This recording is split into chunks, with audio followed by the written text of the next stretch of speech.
सतगुरु का नाम रहेगा। जब तक सूरज चांद रहेगा। सतगुरु कबीर का नाम रहेगा। जब तक सूरज चांद रहेगा। सतगुरु कबीर का नाम रहेगा। बोलिए सतगुरु कबीर साहेब की जय। संत समाज की जय। संत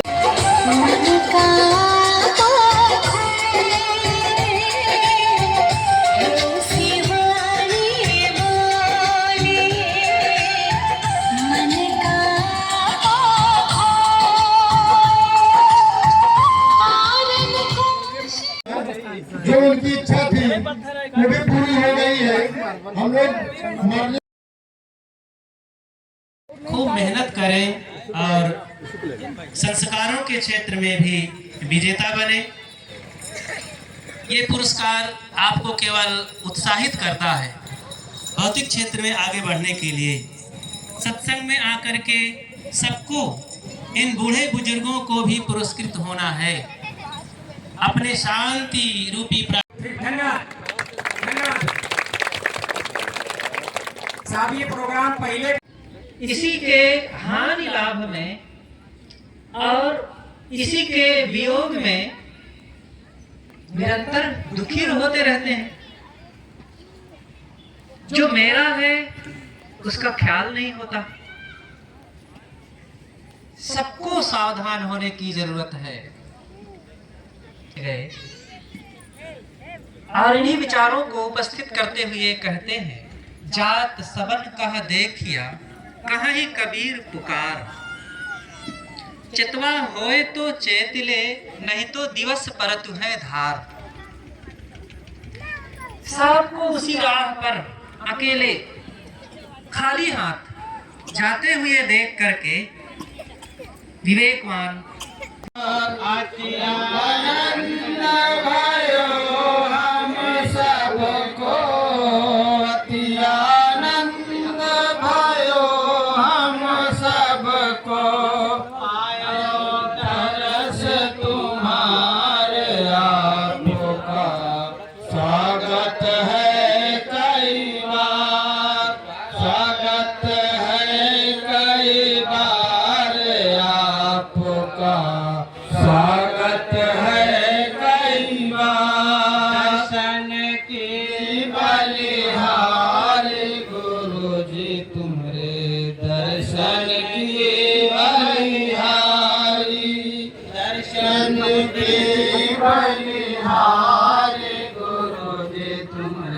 दर्शन की बलिहारी। तुमरे दरस से संकट कटत है। तुम्हारे दरस से संकट कटत है। मिटावत गुरु जी तुमरे दर्शन के बलिहारी। संत स्वरूपी आप कृपानिधि। संत स्वरूपी आप कृपानिधि। दौलत भरम के वार गुरु जी। तब तथागत बुद्ध ने कहा कि आनंद तुम सेवा में मेरे रहो। तब आनंद कहते हैं भगवान मैं सेवा में तो रहूंगा, लेकिन मेरी शर्त मानेंगे तभी मैं सेवा में रहूंगा। देखो सेवक भी शर्त लगाता है। कहे ठीक है आनंद, कहो तुम्हारी क्या शर्त है? मेरी शर्त यह है कि आप जो खाते हैं रोज वही चीज मुझे मत खिलाइए।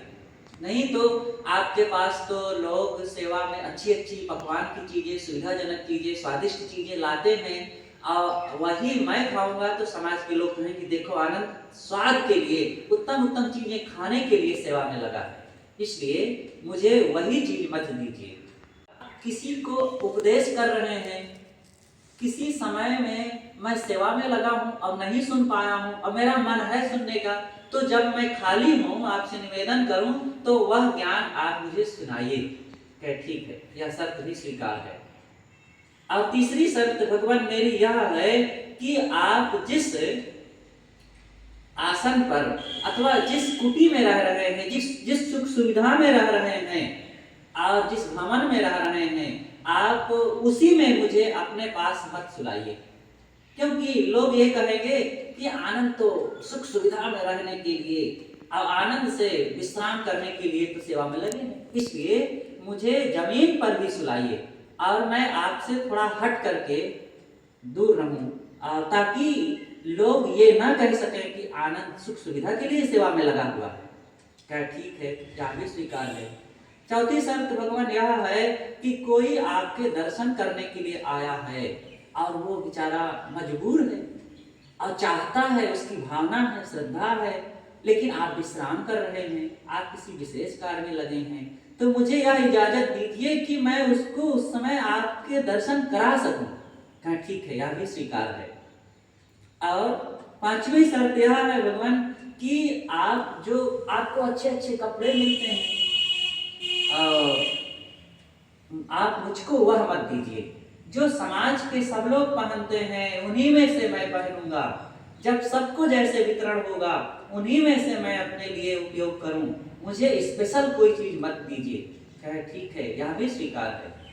और छठी शर्त यह है कि भगवान आप किसी ढंग से किसी समय कुछ चीज सुख सुविधा में है और कहीं गए हुए हैं किसी के आतिथ्य में, और मैं विशेष कुछ आपसे पूछना चाहता हूँ, सेवा करना चाहता हूँ, तो मुझे इजाजत दीजिए कि मैं आपसे कुछ पूछ सकूं, कुछ जान सकूं और आपकी अपने ढंग से मैं सेवा कर सकूं।